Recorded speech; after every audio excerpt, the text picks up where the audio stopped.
বলি আমি শ্রেয়াস চক্রবর্তী। আমি আজকে রবীন্দ্রনাথ ঠাকুরের লেখা প্রশ্ন কবিতা বলবো। রবীন্দ্রনাথ ঠাকুরের লেখা প্রশ্ন। বল বল। মাগো আমায় ছুটি দিতে বল, সকাল থেকে পড়েছি যে মেলা।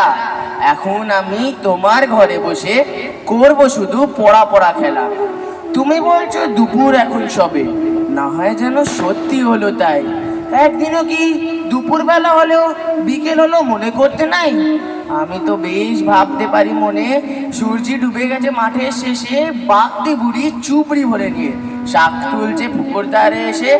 আদার হলো মাদার গাছের তলায়, কালিও এলো দিঘির জল। হাটের থেকে সবাই এলো ফিরে, মাঠের থেকে এলো চাষির দল। মনে কর না উঠলো সাজের তারা, মনে কর না সন্ধে হলো যেন।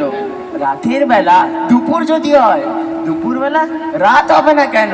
নমস্কার।